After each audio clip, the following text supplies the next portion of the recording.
આજ રોજ ward number 14 જ્યાં સમગ્ર વિસ્તારમાં પાણી પૂરું પાડે જેવી ગાજરાવાડી ટાંકી ખાતે અમે મુલાકાતે આવ્યા હતા, કારણ કે અમે જીત્યા અને 3-4 દિવસમાં જ આખું દૂષિત પાણી આવવા લાગ્યું. અમે જનતાએ ફરિયાદ કરી કે સાહેબ ગંદુ પાણી આવે છે, તો મેં મુલાકાત માટે આવ્યા.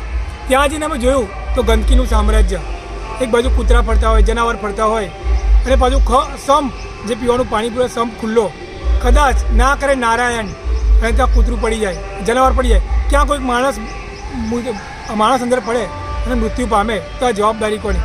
કૂતરું પડે તો શું આપણે એ જ પાણી પીવાનું? આપણે કોઈ હોટલમાં જમવા જઈએ અને આપણે હોટલમાં કહે કે સાહેબ લો પાણી પીઓ, તો આપણે ના કહીએ કે ભાઈ ના અમને બિસ્લરીનું પાણી આપો, તો શું આપણે બિસ્લરીનું પાણી પીવાનું છે? આપણા ઘરે બિસ્લરીનું પાણી પીશું? આ વીએમસી આટલા મોઘાદાટ વેરા લે, પાણી વેરા લે, જાતના વેરા લે, તો છતાં પણ આપણા જો 2 ટાઈમ પીવાનું સુધી પાણી ના આપી શકતું તો શું કામનું? હું આ બીએમસીને ચેતવવા માગું છું કે અત્યાર સુધી વોર્ડ નંબર 14માં જે ચાલ્યું ખરું, પણ હવે કોંગ્રેસના કાર્યકર્તાઓ અને નેતાઓ ચલાવી લેવાની નહીં આવે. આ તમારી જે ભૂલ થઈ એ ભૂલ માફ, પણ હવે આગળ એક પણ ભૂલ માફ કરવામાં નહીં આવે.